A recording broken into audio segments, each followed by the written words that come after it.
Okay. तो कल की क्लास में आप पढ़ रहे थे RNN, recurrent neural network. Okay, fine. So in recurrent neural network आपने ये कहा कि डेटा सीक्वेंस में आ रहा है। जनरली जिस डेटा पर आप काम करते हैं, एक्सेल शीट हो गई, ओके, वहाँ पर आपके पास रिकॉर्ड मेंटेन रहता है। उससे आप अपने मशीन लर्निंग मॉडल को ट्रेन करते हो, फिर प्रिडिक्शन करवाते हो। वो सीक्वेंस में नहीं होता। ठीक, उसमें जो एंट्रीज होती हैं वो फीचर या डायमेंशन की एंट्रियां होती हैं। लेकिन जैसा कि हमने कहा, डेटा के कई फॉर्म्स होते हैं। डेटा टेक्स्ट के फॉर्म में हो सकता है, डेटा ऑडियो हो सकता है, डेटा वीडियो हो सकता है। ठीक है, तो कई फॉर्म होते हैं डेटा के। तो एक्सेल शीट के अलावा आप यदि किसी डेटा पर काम करते हैं, जिसको मैं बोलता भी हूं टू पिलर्स, एआई में टू पिलर्स हैं। एक है टेक्स्ट और एक है इमेज। ये दो पर खास काम है, पूरी रिसर्च भी इन्हीं पर है। ठीक, तो फिलहाल हम डील कर रहे हैं टेक्स्ट को लेकर।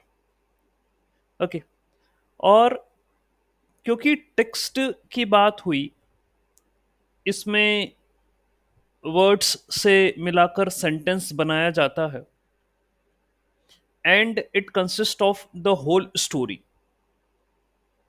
ओके, तो स्टोरी आगे बढ़ती जाती है, इसमें कई इवेंट्स होते हैं। तो जैसे जैसे अपन आगे बढ़ेंगे, प्रीवियस क्या हुआ था उसको यदि ध्यान रख पाओगे आप, तभी आगे का समझोगे। यदि मैं आपको चैप्टर 10 पढ़ाना शुरू कर दूं और चैप्टर 1 to 9 ना बताऊं, तो आप बोलोगे सर ये तो हमें समझ में ही नहीं आ रहा, क्या पढ़ा रहे हो आप। तो यदि आप चैप्टर 1 to 9 पढ़े हो तो आपको चैप्टर नंबर 10 समझ में आएगा, वरना नहीं आएगा। तो पढ़ाई एक सीक्वेंस में होती है। उसी तरीके से जो मेरे पास टेक्स्ट आता है वो सीक्वेंस में आता है, उसमें वर्ड्स होते हैं, प्रॉपरली अरेंज होते हैं, ऑर्डर होता है उनका। ठीक है, तो ऐसे डेटा को इंटरप्रेट करने के लिए मुझे जो मॉडल चाहिए वो डिफरेंट होना चाहिए। आप सिंपल मैथमेटिकल मॉडल जो कि मशीन लर्निंग के होते हैं उससे कर तो सकते हो एनालिसिस, लेकिन ये सही नहीं माना जाएगा। क्यों? क्योंकि आपने डेटा को सिक्वेंशियली ना मानते हुए आपने उसे एक रिकॉर्ड के तौर पे माना, और उसकी एंट्री जो है आपने न्यूमेरिकली कन्वर्ट करके फाइंड आउट कर ली, मॉडल की इक्वेशन में रख दिया और उसने प्रिडिक्शन दे दिया। सीक्वेंस नहीं माना आपने। हम चाहते हैं कि हमारे डेटा को सिक्वेंशियली माना जाए। तो ही यदि हम एक ऐसे मॉडल जो कि उस पर बेस्ड हो, टेक्स्ट पर बेस्ड हो, उसको समझ सके, अब उससे प्रिडिक्शन करवाएंगे तो बेटर रहेगा, सही आंसर आएगा। क्योंकि वो समझेगा कि यार ये क्या है। और क्योंकि आप इवेंट्स की बात कर रहे हैं, तो मेरे को याद रखना है कि पहले क्या हुआ था। I need to remember. ठीक है, ये बात सिंपल मशीन लर्निंग मॉडल में नहीं है कि आप किसी चीज को याद रख रहे हो फिर आगे की बात कर रहे हो। ठीक है, और आर्टिफिशियल न्यूरल नेटवर्क में भी ये बात नहीं है, एएनएन में भी। हाँ, वो मशीन लर्निंग से तो बेटर है, ANN is better than ML, लेकिन रिमेम्बरेंस के लिए तो आपको कुछ करना पड़ेगा। ये एएनएन में ही चेंज करके आपको इसे आरएनएन में कन्वर्ट करना पड़ेगा। रिपीटेटिव, रिकरेंट का मतलब होता है रिपीटेटिव, रिपीटेटिव न्यूरल नेटवर्क बनाओ आप। एएनएन फीड फॉरवर्ड पर बेस्ड होता है, आगे की तरफ। ठीक है, ये आगे ही बढ़ता जाएगा, ये रिपीट नहीं करेगा, ये अपनी इनिशियल लेयर से आगे बढ़ते हुए जाएगा, फाइनल लेयर पर पहुंच जाएगा, वहां पे प्रिडिक्शन देगा, फिर आप बैक प्रोपोगेशन करोगे और न्यूरॉन के वेट्स को एडजस्ट करोगे। ठीक है, लेकिन एक बार इनपुट दे दिया इनपुट लेयर पर, फिर उसको आगे बढ़ना ही है। ठीक है, वो रिकरेंस नहीं करेगा, ये बात हमें समझना पड़ेगी। ओके, तो ANN will take all the words parallelly, जैसा कि यहां पर कमेंट में भी आया, but RNN can take the words at different time stamp. ठीक है, यही करते हैं हम, है ना। तो फीड फॉरवर्ड में आपको इनपुट दे दिया, आप आगे बढ़े। मशीन लर्निंग में भी एक बार इनपुट दे दिया, मॉडल ट्रेन हुआ, प्रिडिक्शन देगा। लेकिन आरएनएन में टाइम स्टैम्प वाली बात हुई है। ये टाइम स्टैम्प वाली क्या बात हुई है और टाइम स्टैम्प होता क्या है, स्टोरी टेलिंग करके ही बताऊंगा आपको, समझाऊंगा। और एलएसटीएम में भी आपने टाइम स्टैम्प पढ़ा है। ठीक है, और एलएसटीएम आरएनएन के बाद आता है, क्योंकि वो आरएनएन का मॉडिफाइड वर्जन है। ठीक, तो अब कंप्लीट स्क्रीन शेयर करने का वक्त है, एंड हम अपने कल के नोट्स पर आते हैं। रिकरेंट न्यूरल नेटवर्क, ठीक, ये पढ़ा चुका हूं मैं। As I told, RNN is an important technique in neural network which can solve many of the problems which are related to sequential data analysis, जिसमें आप खास करके लैंग्वेज पर बात कर रहे हैं, टेक्स्ट पर बात कर रहे हैं। Okay, and stock market prediction में भी आपको डेट वाइज डेटा दिया होता है, वहां पर भी काम कर सकता है, ये आरएन करता है। ठीक, तो जहां भी आपको सीक्वेंस में डेटा दिया हो वहां पर आप आरएनएन लगाइए। ये आर्किटेक्चर्स हैं, आरएनएन और एएनएन के बीच का डिफरेंस बताया गया है। आरएनएन में आप देख रहे हो कि रिपीट हो रहा है, ये लूप बैक हो गया। ठीक है, एएनएन में कभी लूप बैक नहीं होता, कभी भी रिपीटेशन देखने को नहीं मिलेगा आपको कि भाई हम वापस आ रहे हैं इसी स्टेट पे। तो हम स्टेट बोले यहां।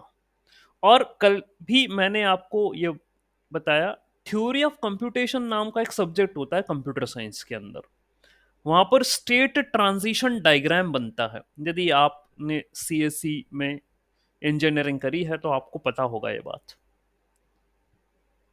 ठीक है, तो स्टेट ट्रांजिशन डायग्राम, एक स्टेट से दूसरी स्टेट पर आना। ओके, तो इनपुट दिया जाता है और वहां पर स्टेट चेंज होती है, या कई बार ऐसा भी है कि स्टेट चेंज नहीं होती तो वहीं पर लूप बैक करते हैं अपन। ओके, तो there is a string presented. ठीक है, वहां पर एक स्ट्रिंग होती है 0 1 के फॉर्मेट में, और इनपुट स्ट्रिंग होती है ये। And we were asked to achieve a goal, एक टारगेट अचीव करना रहता है मेरे को। ठीक है, ऑलराइट, जैसे कि मैं आपको बताऊं क्या कहना चाह रहा हूं, बड़ा आसान है।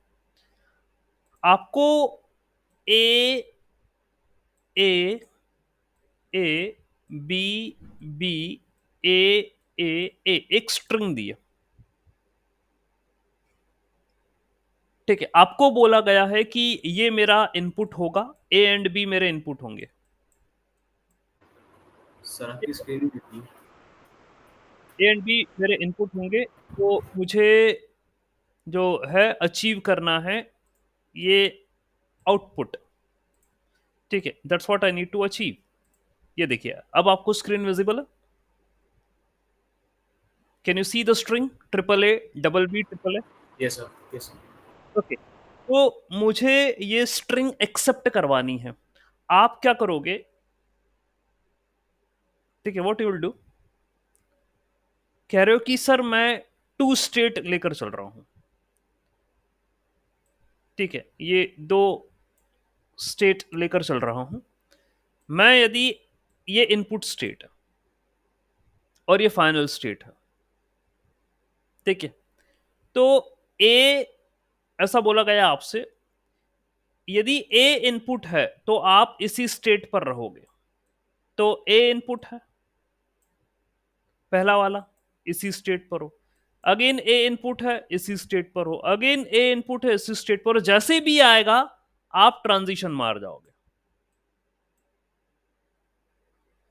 और जैसे ही ए आया आप वापस इधर आ जाओगे अपनी इनिशियल स्टेट पर। फिर देखो, तो बी आया, यहीं पर रहे। फिर बी आया, फिर यहीं पर रहे। और जैसे ही ए आया आपने वापस अपनी इनिशियल स्टेज पर ट्रांजिशन मार दिया। फिर ए आया, फिर ए आया, तो आप यहीं की यहीं रहे। और लेट अस सपोज ये बी आया, लेट अस सपोज ये बी आया, तो आप वापस से इधर आ गए। और हमने कहा ये फाइनल स्टेट है। यदि आप इनिशियल स्टेट से फाइनल स्टेट पर पहुंच जाते हो तो आपकी स्ट्रिंग एक्सेप्ट हो गई। तो थ्योरी ऑफ कंप्यूटेशन में कुछ इस तरीके से बताया पढ़ाया जाता है। ट्रांजिशन स्टेट डायग्राम बनते हैं, स्टेट ट्रांजिशन डायग्राम बनते हैं। गेट जो आपकी कॉम्पिटिटिव एग्जाम होती है वहां पर भी इस पे बेस्ड क्वेश्चंस आते हैं। काफी अच्छे पॉइंट्स कवर करता है ये टीओसी। ओके, तो इस तरीके से यहाँ पर डिटर्मिनिस्टिक, नॉन डिटर्मिनिस्टिक कई ये ट्रांजिशन डायग्राम्स बनते हैं। ऑलराइट, और आप ये देख रहे हैं कि ये सीक्वेंस है एक, है ना, एक पैटर्न बन रहा है, इस सीक्वेंस है ये। ए के बाद ए आया, फिर ए आया, फिर बी आया, फिर बी आया। तो आपको आरएनएन टाइप का आर्किटेक्चर बनाने के लिए प्रेरित किसने करा, इस बारे में आपको जानकारी होना चाहिए। ऐसा कौन सा कॉन्सेप्ट था जिसने मुझे इंस्पायर करा आरएनएन के लिए? ये वो कॉन्सेप्ट है जिसने आपको इंस्पायर करा कि हम स्ट्रिंग को एक्सेप्ट करवाते हैं थ्योरी ऑफ कंप्यूटेशन के अंदर। वहां पर अपन ऐसा मॉडल बनाते हैं, ये भी ऐसे मॉडल ही है डिटर्मिनिस्टिक। ठीक है, स्टेट ट्रांजिशन डायग्राम ये बनाते हैं। ओके, तो इसी से ही ये इन्फ्लुएंस हुआ। अब ये कहीं लिखा तो नहीं है, क्योंकि आपने यदि सारे विषय पढ़े हैं कंप्यूटर साइंस के, हम पढ़ते थे शायद 40 के आसपास होते थे, 40 subjects from semester number 1 to semester number 8, शायद ऐसे ही कुछ होंगे, है ना। 30 से 40 के बीच में होते थे। हाँ, डिटर्मिनिस्टिक मॉडल है। डिटर्मिनिस्टिक में यह है सोहेल कि आपका आंसर एक्सेप्ट हो जाए फाइनाइट स्टेट्स के अंदर ही, तो डिटर्मिनिस्टिक हो गया वो। ओके, ऐसा मैं शायद समझ पा रहा हूँ अभी। तो डिटर्मिनिस्टिक हो गया, नहीं तो नॉन डिटर्मिनिस्टिक है। सर नॉन डिटर्मिनिस्टिक कौन सा होता है? जो इनिशियल स्टेज से फाइनल स्टेज तक ना पहुंच पाए, हाँ, राइट? ना ऐसा कुछ पहुंच होता पाए, हाँ, तो डिटरमाइन नहीं कर पाए ना सर, हम रिजल्ट से ऑब्टेन नहीं कर पाए, अपनी स्ट्रिंग एक्सेप्ट नहीं हुई, वो नॉन है? डिटर्मिनिस्टिक हो गया। हम्म। अच्छा, ये फिर सर अभी इनमें यदि अल्गोरिथमिक वाइज भी बोला जाए ना, तो सर आपने वो प्रॉब्लम्स पढ़ी होगी, पी प्रॉब्लम, एनपी प्रॉब्लम, ये हमको एडा में पढ़ाई जाती है कंप्यूटर साइंस में, analysis and design of algorithms में, कि कोई भी प्रॉब्लम यदि पॉलिनोमियल टाइम में सॉल्व हो जाए तो वो पी की कैटेगरी में आती है ना। ये एनपी हार्ड, और यदि आपने नाम सुना होगा तो, और ये नॉन पॉलिनोमियल है एनपी, जो नॉन पॉलिनोमियल टाइम में सॉल्व हो जाए। ठीक है, तो कहीं ना कहीं ये बातें कोरिलेट करती हैं, ये अलग अलग विषय के अंदर हैं, लेकिन ऑब्वियसली कंप्यूटर के अंदर अल्गोरिदम डिजाइन एंड डेवलपमेंट के अंदर, और ये मशीन बनाने में, ये मशीन बनती है टीओसी के अंदर, मशीन का कॉन्सेप्ट आता है। तो हमें ये डिटर्मिनिस्टिक जो है एक मशीन मैथमेटिकल मॉडल बनाना है, और ये हम स्ट्रिंग को एक्सेप्ट करवाने के लिए ये स्टेजेस बनाई है, और उसमें हमने इनपुट करी है। और फाइनल स्टेज जो होती है ना, तो उसमें डबल सर्कल होता है, फाइनल में डबल सर्कल होता है। ओके, और ये इनिशियल स्टेज में आपके पास एक इनपुट होता है, बीच में इंटरमीडिएट स्टेट भी होती, ठीक है, और भी गोले बन सकते थे यहाँ पर। ओके, तो खैर I was not in that particular plan to teach you, but मैं आपको एक फ्लो में पढ़ाता हूँ, जो मेरे दिमाग में आ जाए, है ना, कोई प्रिपरेशन नहीं, कोई प्लानिंग नहीं, कोई कुछ नहीं, जो मेरे दिमाग में है, जैसा मैंने पढ़ रखा है, मैं वैसा ही आपको पढ़ाते चला जाता हूँ। ठीक है, तो भाई आरएनएन में, अच्छा ये रिपीट हुआ ना, ये गोला क्यों बना इस पे, ये लूप क्यों बना, ए के बाद ए आ गया, फिर ए के बाद फिर से ए आ गया, तो रिपीट तो हुआ ना, लूप तो बना ना, और ये लूप बनने को ही तो आप रिकरेंट कह रहे हो। ठीक है, रिकरेंट का मतलब यही है ना, तो ऐसा न्यूरल नेटवर्क जो कि इनपुट यदि रिपीट हो रहे हो तो वापस उसी पर आ जाए। तो ऑब्वियसली भाई मैं कल भी बताया था ना आपको, यदि सेंटेंसेस लिखता हूं तो उसमें कुछ ऐसे वर्ड्स होते हैं जो कि वापस आते हैं, रिपीट होते हैं। ठीक है, तो उनको लूप बैक करना पड़ेगा, ऐसा मैं सोच रहा हूं अभी यहां पे, या और भी कोई बातें होंगी तो अपन अभी आगे जो है उसको देखते हैं, समझते हैं। ठीक है, तो इतनी अभी जो है in relation to the TOC, in relation to the analysis design of algorithm, मैं RNN को कनेक्ट कर पा रहा हूँ। ठीक, उसके बाद क्या हुआ है ना, तो ये आपका ANN वाला पोर्शन है जहां पर कोई भी लूप नहीं बनेगा, फीड फॉरवर्ड है, आगे आगे जाएगा, RNN में पीछे आ सकता है। ठीक है, तो कल भी बताया, पहले की भी क्लासेस में अपनी चर्चा हो चुकी है कि भाई ANN और CNN में फीड फॉरवर्ड होता है, इसलिए यहां पर रेलू एक्टिवेशन फंक्शन लगता है, और RNN में, LSTM में, बाई LSTM में वहां पर 10H लगता है, 10H हाइपरबोलिक एक्टिवेशन फंक्शन लगता है, वहां रेलू नहीं लगता। ठीक है, और 10H के भी जलवे हैं, आज उसके बारे में भी चर्चा कर लेंगे, कोई दिक्कत नहीं। तो सिक्वेंशियल डेटा क्या होता है? सिक्वेंशियल डेटा मैंने आपसे अभी क्लास शुरू होते वक्त ही बोल दिया कि किसी ऑर्डर में आप यदि डेटा दे रहे हो, किसी सीक्वेंस में दे रहे हो इनपुट, ठीक है, अभी आपने देख भी लिया, ऑलराइट, कि जो है, क्या समझा सर, एक पैटर्न दिया आपने, ए बी बी, ए ऐसा करके कुछ दिया, तो ऑब्वियसली वो सिक्वेंशियल डेटा है। ठीक, ऑलराइट, अब सिक्वेंशियल डेटा में कल बता दिया आपको, टाइम सीरीज भी होता है, एनएलपी भी होता है, स्पीच भी होता है ना, सीक्वेंस में आते हैं, अपन कोई भी चीज बोलते हैं तो उनको सीक्वेंस में रखा जाता है ना। और आरएनएन ही क्यों यूज करना है, रिकरेंट ही क्यों यूज करना है, कल बता दिया था मैंने। ओके, वो आप सीक्वेंस की यदि बात करेंगे, ठीक, तो ऐसा है, यदि ट्रेडिशनल एल्गोरिदम उठा ली और मैंने कहा माय नेम इस निर्मल, ये कहा, तो यहां पर मेरे पास 4 वर्ड्स हैं, इनको मैं कुछ मैथमेटिकल अनोटेशन दे दूंगा, और यदि मेरे पास एक अगला सेंटेंस है जिसमें 4 से ज्यादा वर्ड्स हैं, तो जब मैं इसे ऑर्गेनाइज करूंगा एक मैट्रिक्स फॉर्मेट में, क्योंकि भाई आपका मशीन लर्निंग तो डेटा को इसी फॉर्मेट में ऑर्गेनाइज करेगा, वो तो है ना, यही होगा बात। ओके, और यहां यदि कोई सेंटेंस बड़ा है दूसरे सेंटेंस से, तो जितना जो बड़ा वाला सेंटेंस है उतने बराबर तक की भाई मेरे को यहां पर बात करनी पड़ेगी, उतनी ही लेंथ होगी यहां पर, और फिर जो छोटा सेंटेंस है मजबूरी में उसके पीछे जीरो लगाना पड़ेगा मेरे को, क्यों, क्योंकि उसमें और वर्ड्स थे ही नहीं।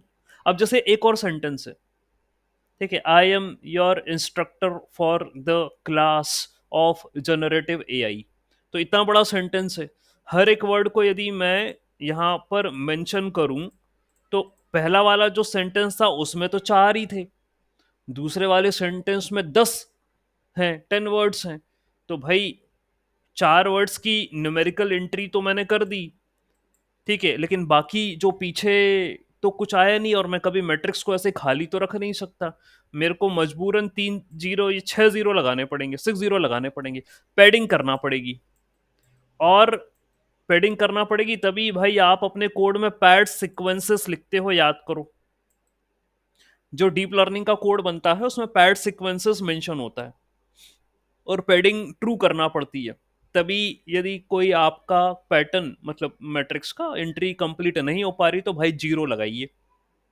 करना पड़ेगा।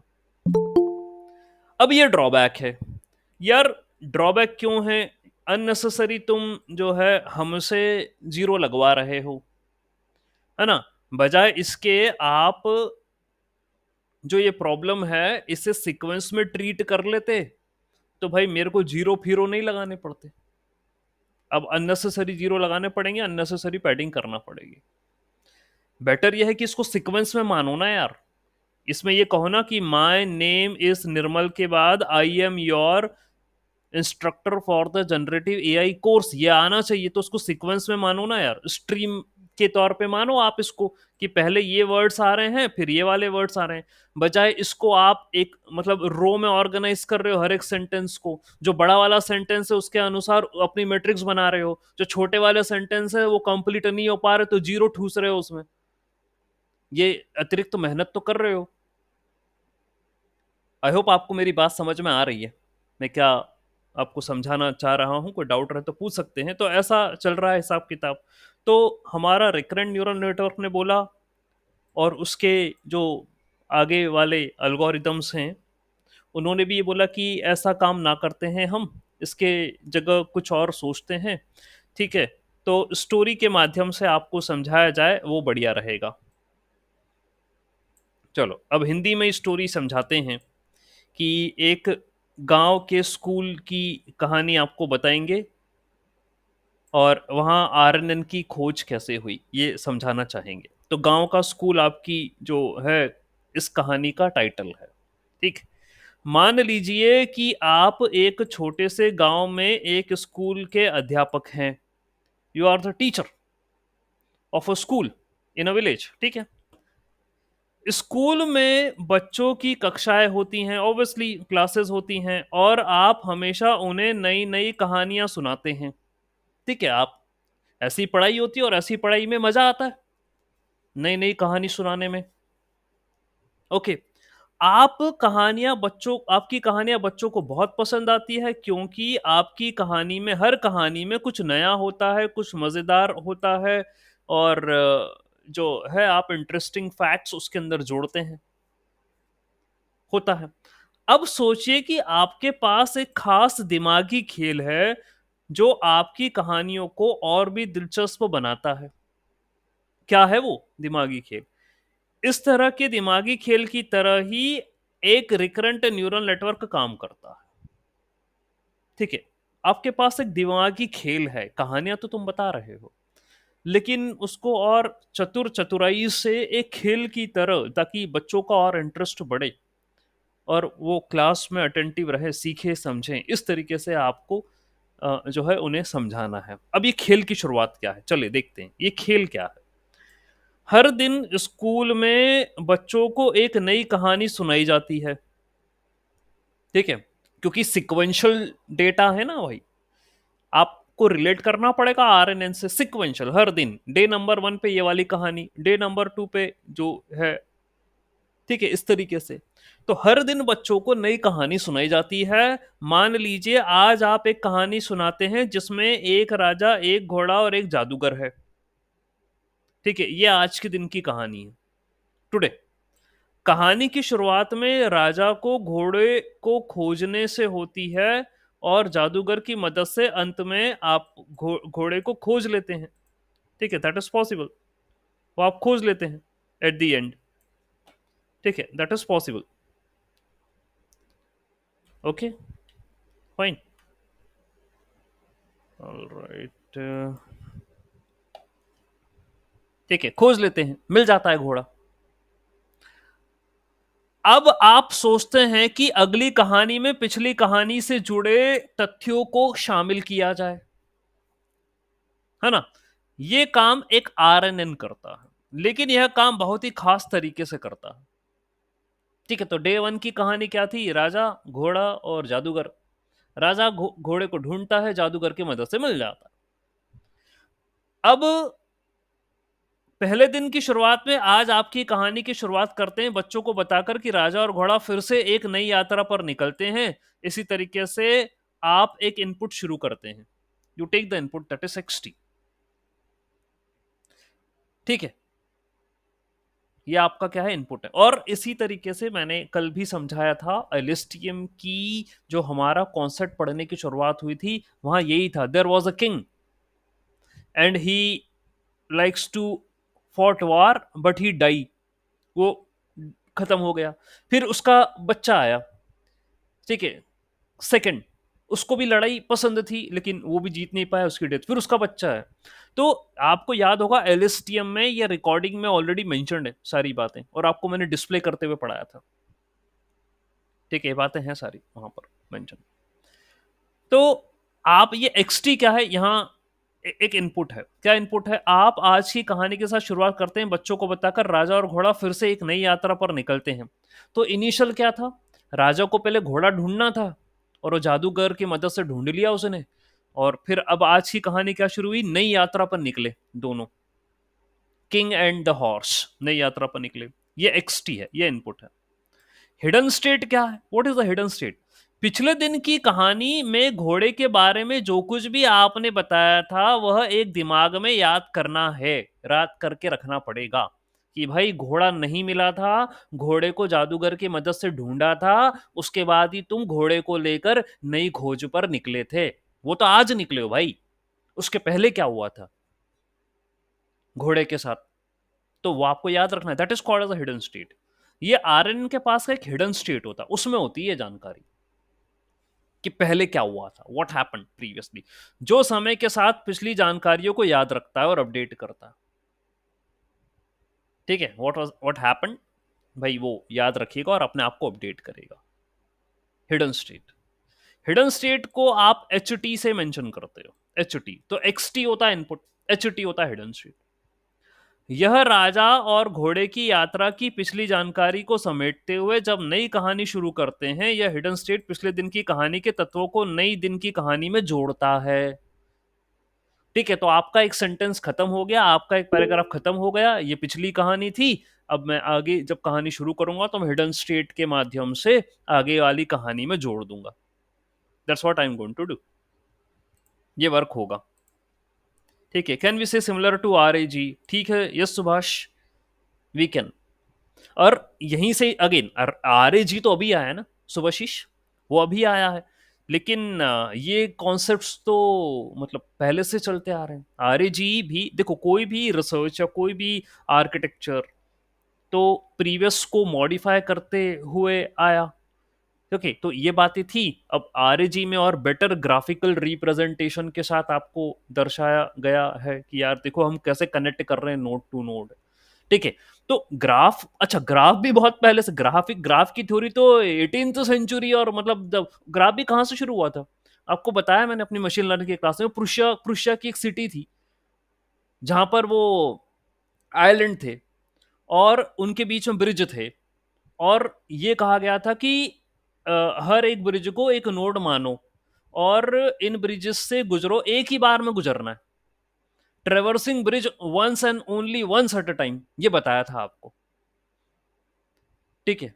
वहां से ग्राफ थ्योरी आई थी, कोइंसबर्ग ये नाम था, ठीक है, ठीक है, ऑल राइट, तो ये वाली बात थी, ओके, ठीक। तो ग्राफ वहां से आया, फिर ग्राफ का हर जगह यूज होने लगा,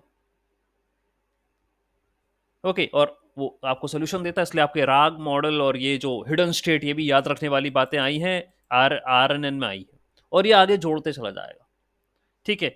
अब कहानी में नया मोड़, अगला कदम क्या है, जैसे ही आप कहानी को आगे बढ़ाते हैं, राजा और घोड़े नई चुनौतियों का सामना करते हैं, इस तरीके से आरएनएन हर टाइम स्टेप पर अपने हिडन स्टेट को अपडेट करता है। तो कल भी यदि आपको समझ में नहीं आया सर टाइम स्टेप क्या है, भाई टाइम स्टेप ये है कि आपकी आज के दिन की कहानी खत्म, अब अगले दिन पर अपन शुरुआत करेंगे, ठीक है, नई, अब नया आपको चुनौती का सामना करना है, नया आपको कोई काम करना है, तो पुरानी कहानी ले लो, इन आपके हिडन स्टेट में है, और आगे की कहानी लिखना शुरू करो, आगे की कहानी बताना शुरू करो, ठीक है। और वो हो जाएगी, उसके बाद हिडन स्टेट अपने आप को अपडेट कर लेगा, आज के दिन में ये हो गया, हिडन स्टेट अपने आप को अपडेट कर लेगा।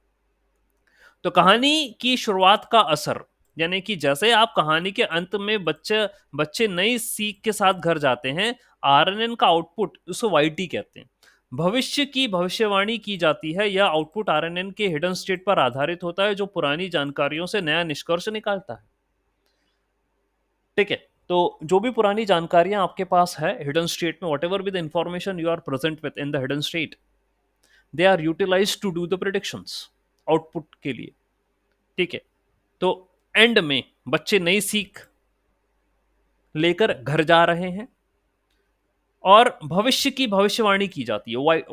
भविष्य की यानी इन फ्यूचर का प्रिडिक्शन किया जा रहा है। वाईटी जो है फ्यूचर प्रिडिक्शन है कि राजा और घोड़े के साथ क्या होगा। And the output of RNN यानी कि जो है वो हिडन स्टेट पर निर्भर होता है, उस पर आधारित होता है। क्यों? क्योंकि प्रीवियस कहानी के बारे में जब तक आपको नहीं पता होगा, तो वही मैंने कहा ना, जब तक मैं आपको चैप्टर नंबर 1 to 9 नहीं पढ़ाऊंगा, आपको डायरेक्ट चैप्टर 10 पढ़ाऊंगा तो आपको थोड़ी ना कुछ समझ में आएगा। You have to learn the previous chapters and then you can come to the chapter number 10, फिर आपको पता चल जाएगा आगे क्या होगा। ठीक है, फिर चलो आउटपुट आया। ओके, अब सीखना और सुधारना, बैक प्रोपोगेशन। अगर आपकी कहानी में गलती हो जाती है, आप अगली बार बेहतर तरीके से कहानी सुनाएं। इसको अपन बैक प्रोपोगेशन कहते हैं, बीपीटीटी के नाम से जाना जाता है, बैक प्रोपोगेशन थ्रू टाइम। समय के साथ आपको बदलाव करना है। ठीक है, इसमें आरएनएन अपने पिछले अनुभव से सीखता है, जिससे पैरामीटर्स को सुधारना होता है। वही आपका वेट और बायस होता है, पैरामीटर्स हिंदी में लिखा। ठीक है, वही वेट और बायस होता है। ठीक है, यही कहते हैं अपन बैक प्रोपो, बीपीटीटी कहा जाता है यहाँ पर आरएनएन में, बैक प्रोपोगेशन थ्रू टाइम।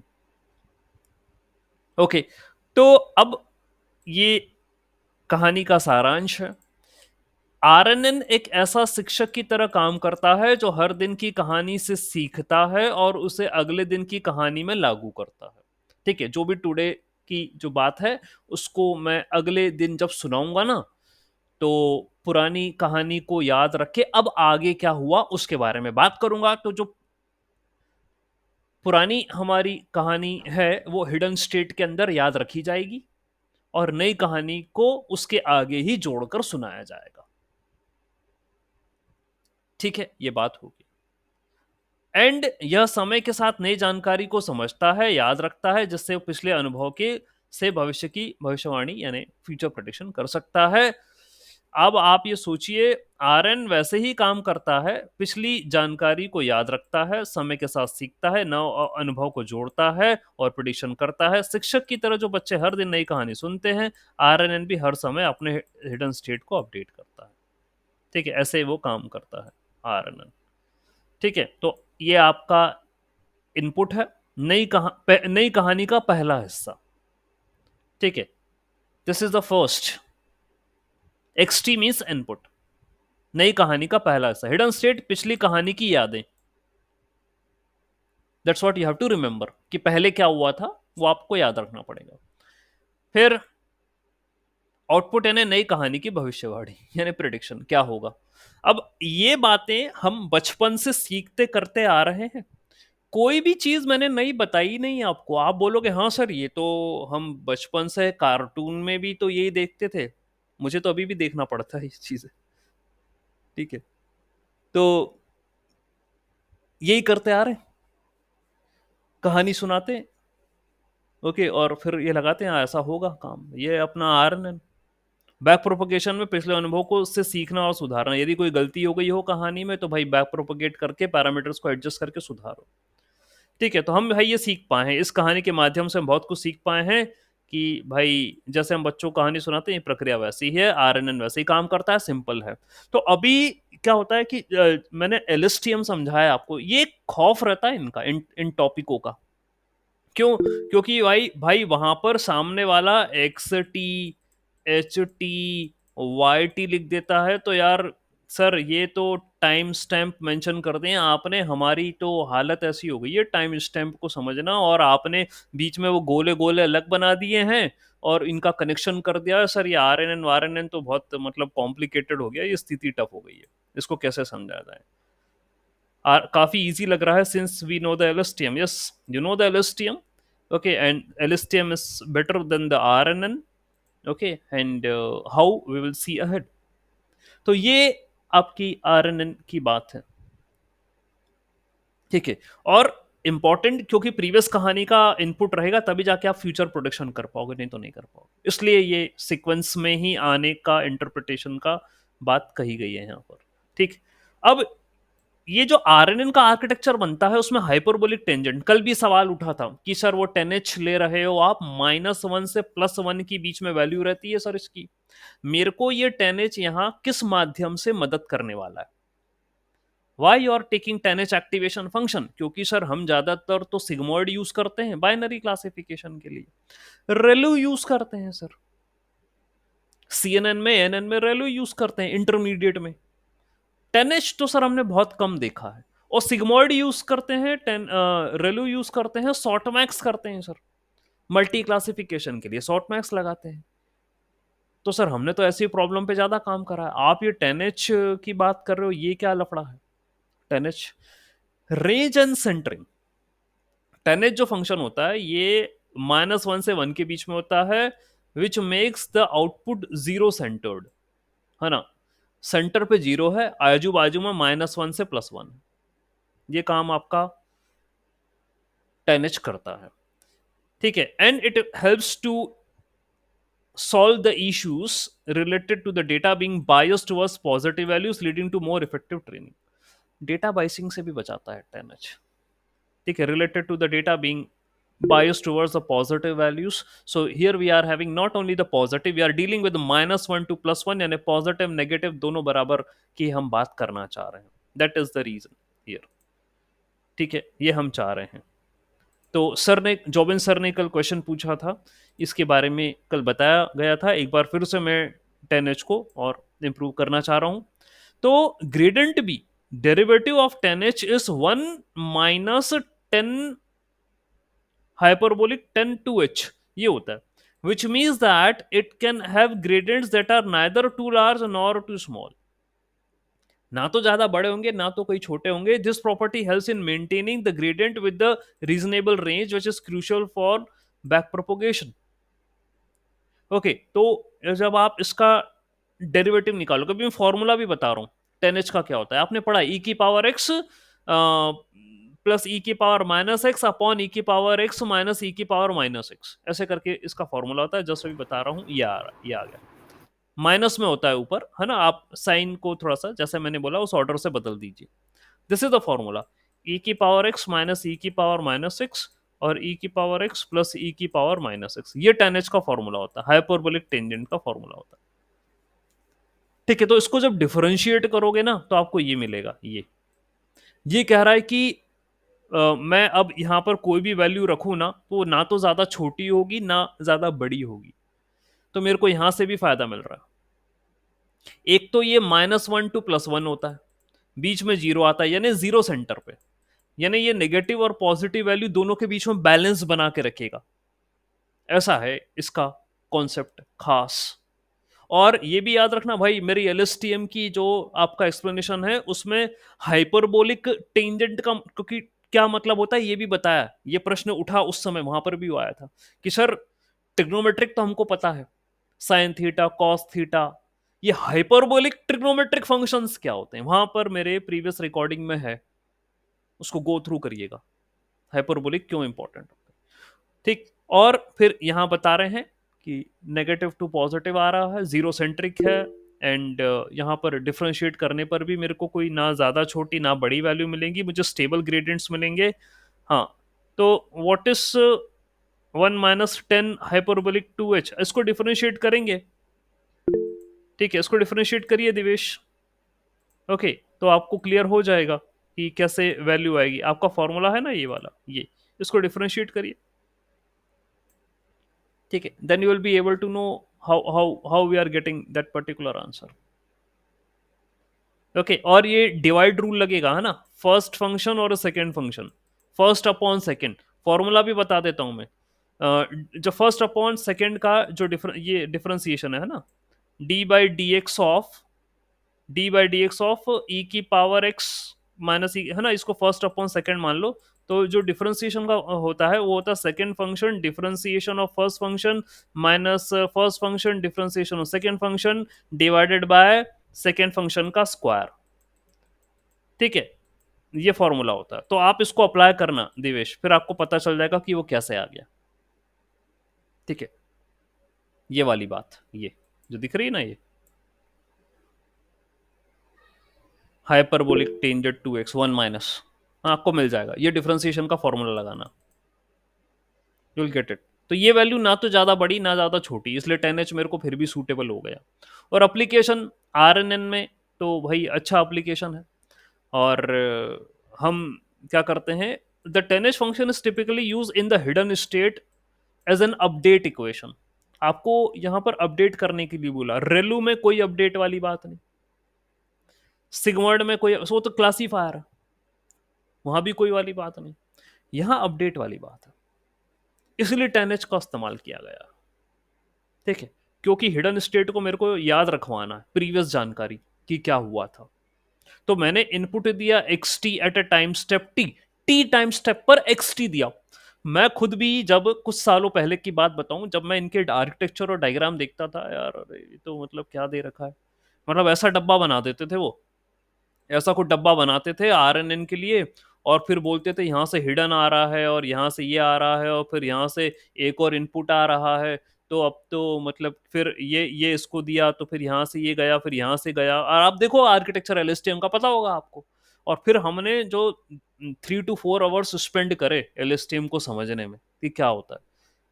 आप फिर से रिकॉर्डिंग को फॉलो अप करिएगा, भूलना मत, समय निकाल कर उसको रिवाइज करिएगा LSTM को। ठीक है, सब समझ में आ जाएगा, एक बार रिकॉल हो जाएगी बातें। ओके, तो यहाँ पर 10H का इस्तेमाल इसलिए किया गया, मुझे अपडेट करना है हिडन स्टेट को, xt इनपुट है at a T time step, T time step पर xt इनपुट है, और प्रीवियस हिडन स्टेप होगी, प्रीवियस हिडन स्टेट होगी HT-1। ऑब्वियसली ना यार, जब तुम टी टाइम पर काम कर रहे हो तो भैया प्रीवियस वाली T-1 होगी ना, ये तो स्वाभाविक है, अपने आप ही समझ में आती। ठीक है, और करंट हिडन स्टेट है HT, तो पुरानी वाली HT-1, नई वाली HT। ठीक है, तो HD अपडेट कैसे होगी, how you are going to update the HT, वो होगी WH into HT-1 plus WX into XT। ठीक है, तो वेट इंटू इनपुट ही तो होता है। क्या होता है भाई, अपनी अपनी इनिशियल फॉर्मूला क्या होता है, क्या लिखते हो आप, WX प्लस बी, यही तो लिखते हो। तो आपके पास क्या क्या है, what you are available with, आपके पास अवेलेबल है WH HT-1, यानी कि ये वेट है हिडन का, और ये जानकारी है हिडन की। ठीक है, ये वेट है और एक ये जानकारी है। अब यहां एक जगह एच क्यों लिखा, ये करंट हिडन स्टेट का वेट, और HT-1 ये पुरानी जानकारी है जो तुमने प्रीवियस हिडन स्टेट से ली। ठीक है, तो भाई लेट अस सपोज ये मान के चलो, ये है HT, ये है HT, और ये है HT-1। ठीक है, ये T-1 है, प्रीवियस टाइम स्टेप वाला। तो इससे जो जानकारी लोगे वो अभी करंट हिडन स्टेट को दोगे। इसका लेटर सपोज जो वेट आया HT मान HT ये है, और WH ये इसका वेट आया। तो हम पढ़ते हैं ना WX प्लस बी होता है, तो अभी सिर्फ इतना नहीं, नॉट ओनली दिस, यहां पर आपको ऐड भी करना पड़ेगा क्या, करंट टाइम स्टेप का इनपुट। अब कहानी अब आगे बढ़ाओगे ना भाई, ये तो ये तो पुरानी कहानी है, ये तो पुरानी कहानी है, जो हुआ था वो अपन ने ले लिया। ठीक है, ये पुरानी कहानी की जानकारी नए वाले हिडन स्टेट में ले ली कि ऐसा हुआ था। अब नया इनपुट दो, now you are going to give a new input. अब यहां से कहानी शुरू होती है, आज की, कल की तो ले ली क्या क्या हुआ था, अब आज की कहानी शुरू हो। यह है अपना XT। ठीक है, करंट टाइम स्टेप पर जो है, अब यहां पर W ले लो, WT, करंट टाइम स्टेप पर वेट और करंट पर आपका इनपुट। ठीक है, तो ये भी क्या हो जाएगा, डब्ल्यू टी एक्स टी। तो डब्ल्यू टी एक्स टी और ये हो जाएगा डब्ल्यू एच और H T mine H T, ये हो जाएगा, दोनों को ऐड करो प्लस उसमें बायोस और ऐड कर दो, ये आउटपुट आएगा। ये आउटपुट आएगा, ये उठा के अगले हिडन स्टेट को दे देना भाई, एच टी प्लस वन को दे देना। आपको मेरी बात समझ में आ रही है क्या कहना चाह रहा हूं? अब इसमें कोई दिक्कत तो नहीं लग रही है, एच टी डब्ल्यू टी ये मैं लिख रहा हूं, बताइए। ये जो लिखा है, कहीं कोई डाउट हो तो पूछ सकते हो, आपको यदि लग रहा हो। Okay, it's very clear. ठीक है, तो मुझे आप के करस्पॉन्डिंगली ये होगा प्रीवियस, ये होगा करंट और ये होगा नेक्स्ट, ऐसे ही चलना। प्रीवियस वाले को टी माइनस वन बोलना, करंट वाले को टी बोलना, अगले वाले को टी प्लस वन बोलना, बस ये खेल खेलना है यहां पे। तो ये टाइम स्टेप है, हम आज में हैं। ठीक है, we are today, on today. अब ये कल हो चुका है, कल मैं पढ़ा चुका हूं आपको जो पढ़ाया है। अच्छा, मेरी क्लास जब भी शुरू होती ना, तो आप हमेशा ध्यान देना, हमेशा ध्यान देना, मैं ऐसे ही पढ़ाता हूं। मतलब हिडन स्टेट की जो जानकारी है वही आपको पहले बताता हूं कि देखो, hello everyone, in today in yesterday's class, याद है आपको? हो सकता है आप में से कोई मेरी नकल भी कर ले। क्यों देवेश? बोलेगा। हाँ, यस देवेश, बोलो। करते हो ना? सही है। देखो, उसने हाथ भी खड़ा करा, किया है सर नकल। ठीक है, बोल रहा है। और अच्छा, मेरे को उसने बताया तो नहीं, लेकिन मैंने पकड़ लिया कि इसने करी है। ठीक है, तो टीचर को सब पता होता है, वो बिना बताई सब पता होता है उसे, कौन ठीक है क्या करता है, क्या कर सकता है। ठीक है, अब ये तो मेरा सालों सालों का अनुभव हो गया, ईयर्स ऑफ एक्सपीरियंस हो गया। ठीक है, और मैं पढ़ा रहा हूँ कब से मालूम है? When I my self doing engineering from second year of my engineering, वहां से पढ़ा रहा हूँ मैं। ठीक है, कारण रहे, पढ़ाना पड़ा। ठीक है, जो भी रहे, फाइनेंशियल इश्यूज करा टैकल, और अपना समय दिया, मेहनत करी, और अभी स्टेज पर पहुंचे। ठीक है, तो मुझे समझ गया कि ये दिवेश कर रहा होगा। ठीक है, तो अपनी हिडन स्टेट से पहले जानकारी बताता हूँ, और फिर आज की क्लास में जो है बोलता हूँ, इन टुडेज क्लास अब इस तरीके से आगे बढ़ते हैं। ठीक है भाई, ऐसे रखोगे देवेश, फायदा मिलेगा आगे भी। ठीक है आपको, और प्रोग्रेस होती रहेगी। और सब, मुझे खुशी है जितने भी लोग हैं यहाँ जुड़े हुए हैं, कल की क्लास में भी मैंने बोला था, everyone is doing something good. सब अपनी अपनी जगह पर बढ़िया काम कर रहे हैं, मुझे खुशी है उस बात की, और आप आगे ऐसे ही बढ़ते चले जाओ। ये भी डिपेंड करता है कि आप किससे जुड़े हुए हैं। ठीक है, इट्स नॉट लाइक दैट कि सर मार्केट कैपिटल वैल्यू आपकी कितनी है सर, कितने लाइक्स हैं, कितने फॉलोअर हैं, और ना कितने यूट्यूब वीडियो पे चल रहे हैं, ना कुछ नहीं, कुछ नहीं चाहिए मुझे। ठीक है, बस आपको आगे बढ़ते हुए देखेंगे, इसमें मुझे मजा आएगा। ठीक, तो भाई ऐसा है, आपने बनाया x T minus one, x T और एक्स टी प्लस वन, ऐसे बनाया, तीन स्टेट बनाया, और यहाँ पर ये वही लिख रहा है कि डब्ल्यू एच और डब्ल्यू एक्स ये वेट की मैट्रिक्स है ना, एक ये करंट वाला हिडन स्टेट और ये करंट वाला वेट। ठीक है, और बी बायस है, आपको पता है ये मतलब जो है ना, अपन कहते हैं ना एरर। ठीक है, वो है। तो how current neural network work, अभी अपन ने बात करी ली है ना, समझने की हिसाब से है, सब पूरा बता दिया मैंने। ये इनपुट है, ये करंट हिडन स्टेट है, और ये आउटपुट है। ठीक है, और क्या होगा फिर next, forward pass at each time step R N N performs the following operation. हर एक टाइम स्टेप पर आर एन एन क्या काम करेगा, ये काम करेगा। कंप्यूट द हिडन स्टेट, यानी H T is updated using the current input and the previous, है ना, पुरानी जानकारी और नई जो तुमने आज पढ़ाया है उससे अपने दिमाग में जो है अपडेट कर लो। ठीक है, आज जो सर ने पढ़ाया, कल जो सर ने पढ़ाया था, उसके हिसाब से अब ये रिफ्रेश हो गई, ये मेरी मेमोरी में अब ये बातें आ गई। Now this is new. उसको निकालने का, अच्छा वो भी मैथमेटिकली है ना, सारी चीजें मैथमेटिकली ही इंटरप्रेट होती है, this is how we are going to interpret. ठीक है, ऐसा एक्टिवेशन WH HT-1, ठीक है, ये पुरानी वाली हिडन स्टेट की जानकारी, ये करंट वाला वेट है हिडन का, और ये करंट वाला इनपुट वेट है, और ये करंट आपका इनपुट है, और बायस आपने जोड़ दिया। और ये मान के चलो हमेशा WX+B का ही खेल है मशीन लर्निंग के अंदर, है ना। ये ऐसी इक्वेशन आ गई है हमारे पास शुरुआत से ही डीप लर्निंग में, जब से पढ़ना शुरू करें WX+B। क्या करें, न्यूरॉन होते हैं, उनको वेट देते हैं, उनको इनपुट देते हैं, और और क्या है, ट्रेनिंग यानी इनका वेट और वेट का एडजस्टमेंट करना, ये ट्रेनिंग है ना, इनको मॉडिफाई करना, यही ट्रेनिंग होती है। इसके अलावा और कुछ बता दो, कोई दूसरी इक्वेशन बता दो ना, यही है WX+। ठीक है, तो ये वेट मैट्रिक्स है हिडन स्टेट की, ये वेट मैट्रिक्स है इनपुट की, और बायस है। ठीक है, ये बायस अभी, और एक्टिवेशन फंक्शन 10H लिया, क्यों लिया, रेलू हटा दो। ठीक है, रेलू का नाम नहीं आना, रेलू हटाओ, 10H। और 10H क्यों लिया हमने बता दिया आपको, बैलेंस मेंटेन करेगा ये, है ना, नेगेटिव टू पॉजिटिव के बीच में ये चलेगा।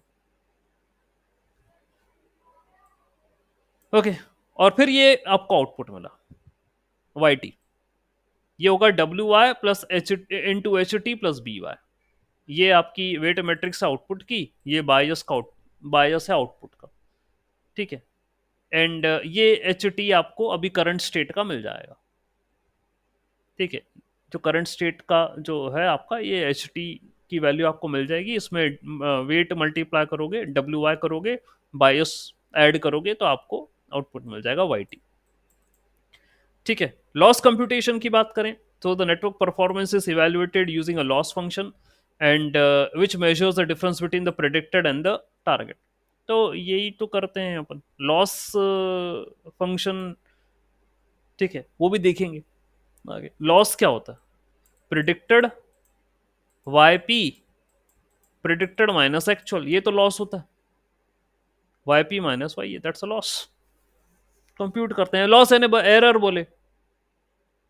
ठीक है, बैक प्रोपोगेशन करना पड़ेगा। Okay, gradients of the loss function, वही डेल L/del W, ये करना पड़ेगा, है ना। लॉस को with respect to weight differentiate करते हैं अपन, डीप लर्निंग में पढ़ा चुका हूं, इसकी भी अच्छी खासी मैथ्स है। एक छोटे से नेटवर्क पे ही आपको मजा आ जाएगा कैसे अपडेट करना है वेट को। ठीक है, और computing the gradients of the loss with respect to the parameters WH WX WY, ये पैरामीटर्स हैं। अभी B और BY को हटा दो, मतलब ये तो ज्यादा ही हेक्टिक हो जाएगा, अपन तो सिर्फ वेट को ही मान लो। इसके रेस्पेक्ट में आपको जो है लॉस को ग्रेडियंट निकालना है। पूरा पढ़ चुके हो डीप लर्निंग में, तुमने तो ऑप्टिमाइजर तक खत्म कर दिए डीप लर्निंग में पढ़ा के। ठीक, तो कैसे अपडेट होते हैं wait, W'=W-α del L/del W। अब ये तो ऐसी इक्वेशन है कि आप इस जन्म तो छोड़ो, अगले जन्म में भी नहीं भूलोगे। ठीक है, ऐसी मशीन लर्निंग और ऐसी आर्टिफिशियल इंटेलिजेंस पढ़ी जाएगी, वो रहती ना हमारी याददाश्त, तो आपकी हिडन स्टेट में ऐसा है। ठीक है, अब मैं अपने पर्सपेक्टिव में बता रहा हूँ, पता नहीं मेरे को ये याद रह जाए, और नेक्स्ट टाइम वहीं से जो है, सर ये पढ़ाया गया था अपन पहले, ये ऐसी इक्वेशन हो गई, W'=W-α, जहां पर W पुराना वाला वेट, अल्फा लर्निंग रेट, और ये आपका ग्रेडियंट del L/del W। ठीक है, ये करते हैं। ठीक है, अब हैंडलिंग सीक्वेंसेस, यानी RNN can handle sequence of varying length during training, sequence are often padded to a uniform length और truncated, techniques like sequence masking can be used to handle the different length. अभी कर ही था अपन ने, वो 0 0 लगाए थे, लेकिन फिर बोला भी कि भाई ये तो लफड़ेबाजी है, और 0 0 लगाना। ठीक है, लफड़ेबाजी है, 0 0 लगाओ आप अननेसेसरी, पीछे पैडिंग करके, और जो है वो 0 इंक्लूड करोगे। टाइप्स ऑफ RNN की बात करें तो वेनिला RNN होता है, that means the basic form, आप जो पढ़ रहे थे ना वो वेनिला है। ठीक है, ओके, आइसक्रीम नहीं है ये, लेकिन नाम इसको वेनिला बोला गया है। ठीक, और फिर LSTM ये पढ़ चुके हैं आप। एक GRU भी होता है, gated recurrent unit, gated recurrent network होता है, ये अपन देखेंगे बाद में जब कभी आएगा। ये और सिंपल आर्किटेक्चर होता है, LSTM with simple architecture but similar it's capabilities. ठीक है, गेटेड रिकरेंट यूनिट। LSTM आपने पढ़ रखा है, एक बार GRU पे भी नजर डालिएगा, पहले LSTM को तो रिवाइज कर लो आप। ठीक है, तो बस इतनी बात है। तो फिर LSTM आया, फिर बाई LSTM आया, GRU भी दे दिया उसने, फिर XLSTM भी आ गया, जिसके लिए भी आप मुझसे कह रहे हैं कि सर उसके लिए अलग से जो है लेक्चर ले लीजिए आप LSTM के लिए। लेकिन भाई पहले आप ये अच्छे से तैयार करो, RNN करो, LSTM करो, बाई LSTM करो, इनको तैयार करो, फिर XLSTM की बात करूंगी। ठीक, तो RNN कैसे काम करता है इसी की चर्चा कर रहे थे, और आपको सेंटीमेंट एनालिसिस करना था, 0 1 पॉजिटिव या नेगेटिव आपको बताना था, आउटपुट चाहिए, 0 होगा या पॉजिटिव होगा, क्या होगा। तो फिर मैंने आपसे कहा ये देखो ये टेक्स्ट है, this is the text, cat mat rat rat rat mat mat mat cat करके ये आपका टेक्स्ट है। ठीक है, 0 और 1 ये सेंटीमेंट है, इसको ऐसा डिवाइड करो, है ना, ये टेक्स्ट और ये सेंटीमेंट, है ना, 0 पॉजिटिव तो 1 नेगेटिव, ऐसा करके आपने एक डेटा बनाया, इसको कन्वर्ट करा इंटीजर में ऐसे। यूनिक वर्ड, आपको यूनिक वर्ड ही तो निकालने, ठीक है, यूनिक वर्ड ही निकालना है, तो आपको यूनिक वर्ड की लिस्ट बनानी पड़ती है, ये कल भी बताया था मैंने, आज आज अभी भी बताया कुछ देर पहले, और फिर बता रहा हूं। आपके डॉक्यूमेंट में जितने भी यूनिक वर्ड हैं भाई, सबको consider all the unique words. ठीक है, पूरा हर एक यूनिक वर्ड है ना, रिपीटेशन वाला नहीं, यूनिक वर्ड को लेना। फिर अब आपसे क्वेश्चन में इनपुट दिया कैट, मैट और रैट, ये इनपुट दिया आपको। ठीक है, ये डॉक्यूमेंट में एज एन इनपुट दिया। तो जहां पर कैट 1 है वहां पर मैट और रैट 0, ऐसे ही बनेगा इनपुट 1 0 0, यही बताया। देखो 1 0 0, यहां पर कैट है ना, मैट और रैट तो 0, फिर जहां मैट है वहां कैट और रैट 0, तो 0 1 0, और जहां पर रैट है वहां पर कैट और मैट 0, तो 0 0 1, ऐसे ही बनाया भाई नीचे भी। ठीक है, ये देख लो आप शब्दों को और पता चल रहा। और फिर क्या करा, ये देखो टाइम स्टेप स्टेप है ये, यहां पर टाइम t=1 पर ये कुछ इनपुट दिया, t denote the time step.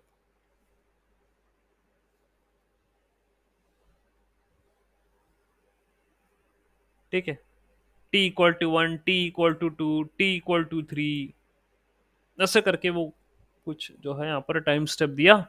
और 1 0 0, ये देखो 1 0 0, ये आपका पहला वाला, फिर 0 1 0 ये दूसरा वाला, और ये 1 0 1 ये तीसरा वाला। ठीक है, इस तरीके से जो है कुछ कॉम्बिनेशन बनेंगे। अब यह डायग्राम तो जो है वो थोड़ा सा अटपटा सा डायग्राम है, ओके, लेकिन आप ये previous time step, current time step और नेक्स्ट, क्योंकि इसने अभी एच टी वेच टी कुछ बनाया नहीं है इस डायग्राम के अंदर, बस बोला कि रिप्रेजेंटेशन कैसे करना है डेटा को, तो वो अपन ने भी देख लिया। ठीक है, बाद में ये थोड़ा सा बेटर डायग्राम हो सकता है, ये है सही, थोड़ा इसको समझा जा सकता है। ठीक है, कि आपने इनपुट लिया वेट के साथ, उसको 10H को दिया, और ये क्या है, ये WH यानी करंट हिडन स्टेट का वेट, और ये आपने प्रीवियस हिडन स्टेप से जानकारी ली, प्रीवियस हिडन स्टेट से जानकारी ली, और ये करंट का वेट है, और ये करंट टाइम स्टेप का इनपुट है, और करंट टाइम स्टेप का वेट है, ये आपने दिया 1 0 0। इसको 10H में दिया, जो आउटपुट मिला ये रहा O1, ये आउटपुट है, जो मिला उसको आपने WH के साथ वापस से दिया, किसको, अगले वाले जो है उस नेटवर्क को, उस जो है सेल को दिया, और वो ये W उसका ये नेक्स्ट इनपुट है, X12 is the next input, ये उसका वेट है उस इनपुट के साथ एसोसिएटेड है, ये भी 10H के अंदर जाएगा। तो प्रीवियस हिडन स्टेट से आपको ये मिला, इस वाले हिडन स्टेज का वेट ये है, तो वही मल्टीप्लिकेशन होगा जैसे अभी हुआ था, और फिर एक आउटपुट मिला। ये आउटपुट जो मिला है ये अगले वाले के अंदर एज एन इनपुट जाएगा। अगेन मैंने एक नया वाला वेट, नया वाला इनपुट ले लिया, ठीक है। मतलब ये मान के चलो ये डे 1 है, ये डे 2 है, ये डे 3 है। तो डे 1 की जानकारी डे 2 में दी, डे 2 की जानकारी डे 3 में दी। किसको दी? Hidden state. हिडन स्टेट अपने आप को कॉन्फ़िगर कर रहा है, बाकी जो इनपुट जाता था वो तो वैसे ही जा रहा है। ये रहा X13WI, ये तो इनपुट जा रहा, और फिर ये फाइनल आउटपुट मिलेगा यहाँ पे। O3 is the final output.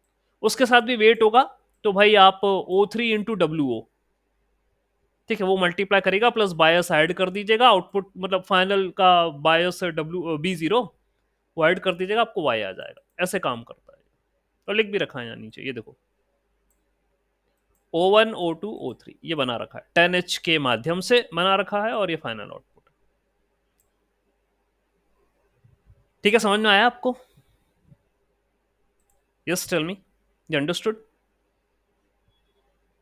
Okay, ठीक है, ठीक, ओके, दैट्स